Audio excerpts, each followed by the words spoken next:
बिस्मिल्लाहिर्रहमानिर्रहीम अस्सलामुअलैकुम। बंदा नाचीज़ को अरसलान महमूद कहते हैं। नाज़रीन, इस वक्त वतन अज़ीज़ एक बहुत बड़ी आफत से दो चार है।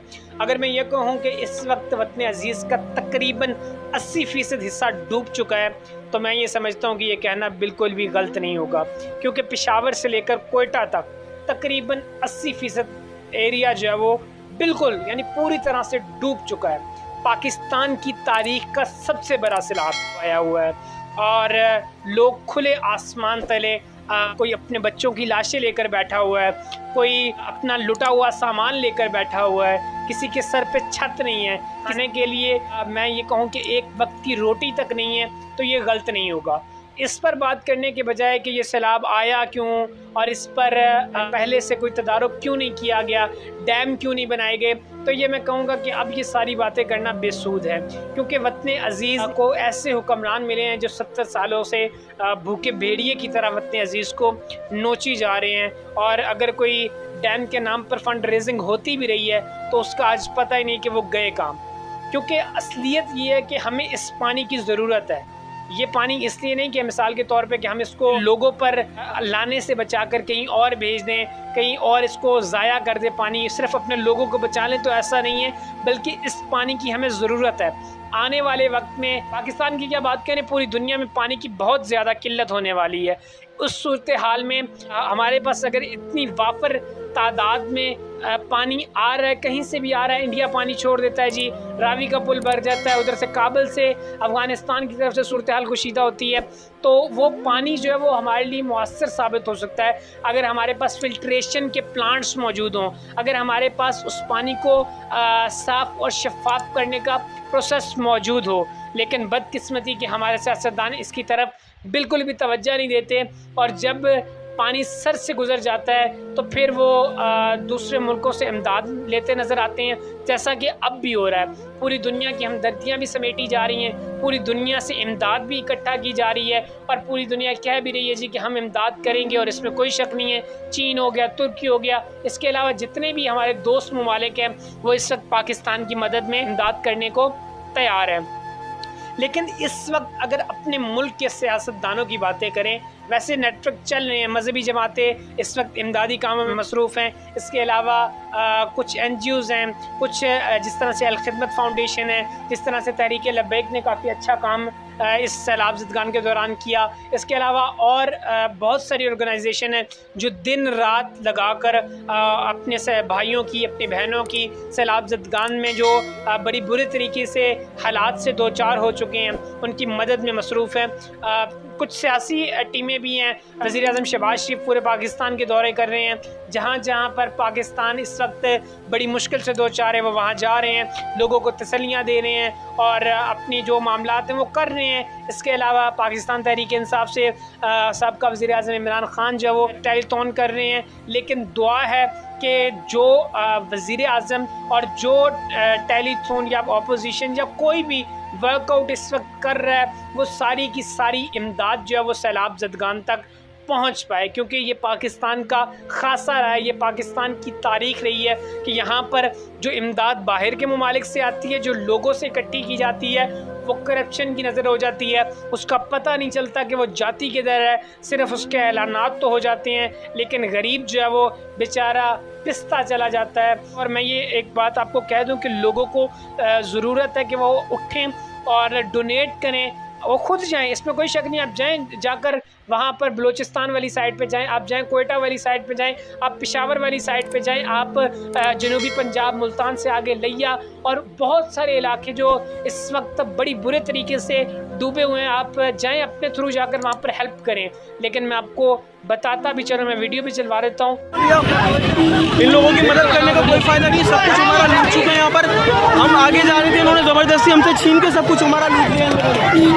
ये देखिए हमारी ट्रक की क्या हालत कर रही है ये लोग, देखिए ये लोग क्या हालत कर रहे हैं हमारी ट्रक। हम लोग ये यहाँ पर राशन तकसीम करने आए थे सैलाब ज़दगान के लिए, लेकिन इस तरह से यहाँ पर ये ट्रक को लूट लिया गया। अगर इस तरह से होगा तो कौन कराची से इस तरह आएगा आमद करके जो है सामान बांटने।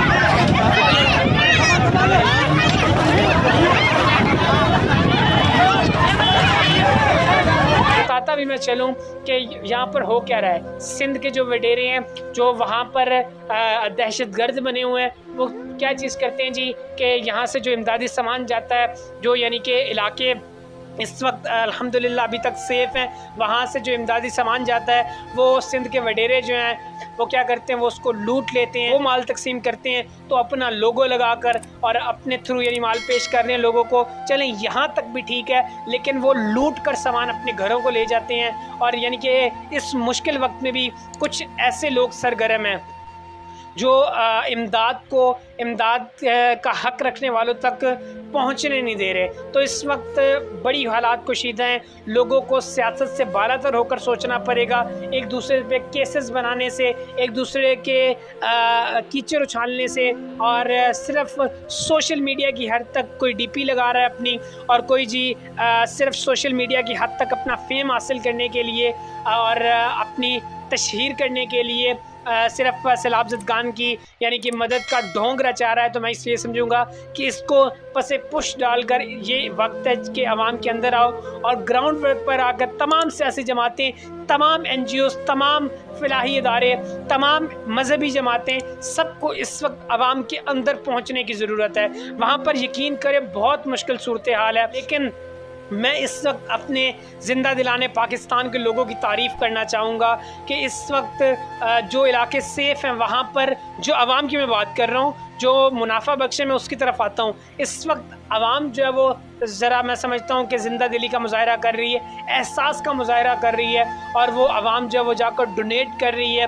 मैं ख़ुद गया हूँ, मुख्तलिफ़ कैंप का दौरा किया, वहाँ पर मैंने जाकर देखा कि जो है अपने घरों से कपड़े निकाल के दे रहे हैं। पुराने कपड़े निकालने से हक़ अदा नहीं हो जाएगा, लेकिन कुछ ना कुछ तो होना चाहिए। जितनी इस्तात रखते हैं आप करें डोनेट। आप पैसे कर सकते हैं, आप कंबल, रज़ाइयाँ, पैनाडोल का एक पत्ता आप 10 रुपये डोनेट करें, आप एक पैनाडोल का पत्ता डोनेट करें, आप करें ज़रूर। यकीन करें वहाँ पर खुश्क खुराक की बड़ी किल्लत है। वहाँ पर सिलेंडर बाकायदा तौर पे हमने देखा है कि मजहबी जमातें, जिसमें तहरीक लब्बैक भी है, जिसमें अल-खिदमत भी है, जिसमें और भी 3-4 ऑर्गेनाइजेशन है, अंसारुल इस्लाम की एक नेटवर्क है, तो बड़े अच्छे तरीके से यानी कि इस वक्त काम में मसरूफ़ है। कैंप में हमारे सामने ये वाक़या पेश आया कि एक बूढ़ी औरत जो है वो अपने घर से अपनी कान की बालियाँ ले आई। वो कहती है मेरी ज़िंदगी की यही जमा पूंजी थी जो मैं यहाँ सैलाब ज़दगान की मदद को ले आई हूँ, और ये आप रख लें, मेरी इतनी इस्तात थी। फिर हमने एक जगह देखा कि एक कॉल करने वाला कह रहा था कि जी मैंने दिन में सिर्फ 2000 कमाया, घर आकर देखा तो आटा मौजूद था। तो मैंने कहा कल की इंशाल्लाह अल्लाह ताला कोई वसीला बना देगा, कोई अच्छा मेरा मामला चल पाएगा। आज ये मैं 2000 सैलाब ज़दगान के लिए डोनेट करता हूँ। फिर छोटे छोटे बच्चे 2-2 साल जिन्होंने अपने पैसे अपने गलों में, मट्टी के गले में बड़े मुश्किल से सेव किए थे, वो बच्चे सामान लेकर आ रहे हैं और सैलाब ज़दगान की मदद में इस वक्त बढ़ चढ़ के ज़िंदा दिलाने पाकिस्तान जो है वो मदद कर रहा है। लेकिन मैं फिर भी कहना चाहूँगा ये काफ़ी नहीं है। इस वक्त बहुत ऊंचे दर्जे का सैलाब है। देखें कैंप लगा दिए जाएंगे, पानी की बोतलें पहुँचा दी जाएंगी, लेकिन ये फिर भी काफ़ी नहीं है। सितंबर के बाद आगे जाकर भाइयों वहाँ पर सर्दी का मौसम आ जाएगा। सर्दी में कैंप में गुजारा करना बहुत मुश्किल है। फिर उनको अपने घरों की तामीर चाहिए। फिर वहाँ पर NGOs का मेरे तक पैगाम पहुँचा है कि वो कह रहे हैं कि हमारा ये इरादा है कि इनको कैंप लगाकर या इनको पानी की बोतलें देकर या इनको सिर्फ आर्जी सामान देकर सेफ ना किया जाए, बल्कि बाकायदा तौर पर वहाँ पर नलके प्लांट किए जाए, पानी के नलके, और उसको खोदा जाए और बाकायदा तौर पे साफ़ पानी का इंतज़ाम किया जाए। फिर इनको घर तामीर करके दिए जाए, ताकि इनकी आने वाली ज़िंदगी जो है वो इस मुश्किल से बाहर निकल सके और अब की बार घर सेफ़ जगह पर बनाए जाए। बाकी इस वक्त पूरी दुनिया से इमदाद आ रही है। मेरी पाकिस्तानियों से भी अपील है कि आप ना देखें कि जो फ़ंड रेजिंग वाला बंदा है, जो फ़ंड रेजिंग वाली ऑर्गेनाइजेशन है, वो शिया है, सुन्नी है, देवबंदी है, वहाबी है, सेक्ट से बाहर आकर बस ये देखें कि वो बंदा हेल्प कर रहा है कि नहीं कर रहा। यकीन माने मैं ये बातें इसलिए कर रहा हूँ कि कुछ नौसरबाज जो है वो सरगर्म हो जाते हैं और वो फ़ंड रेजिंग करके खा पी कर उड़ जाते हैं। ये यकीन दानी ज़रूर करवा लें कि वाकई इमदाद हो रही है। जब ये आपको यकीन दहानी हो जाए तो फिर ये ना देखें आगे कौन बंदा है, हद तक कि ये भी ना देखें मुस्लिम है नॉन मुस्लिम है, करता क्या है, ये ना देखें। इतना देखें अगला बंदा हेल्प कर रहा है कि नहीं कर रहा है। अगर वो हेल्प कर रहा है तो उसको डोनेट करें, बढ़ चढ़ कर डोनेट करें। और मैं ये कहना चाहूँगा कि अपनी दुआओं में भी सैलाब ज़दगान को याद करें, क्योंकि इस वक्त बहुत मुश्किल सूरत हाल है। फिर मैं मुनाफा बख्श लोगों की तरफ जाऊंगा कि ऐसी सिचुएशन आती है जिस तरह से कोविड आया तो यहाँ पर हाजी नमाजी और अपने आप को बड़े बड़े सेठ कहने वाले बड़े बड़े दीनी लिबादे में वो लोग उन्होंने जी 5 रुपये का 2 रुपये का मास्क बल्कि 40 रुपये का कर दिया।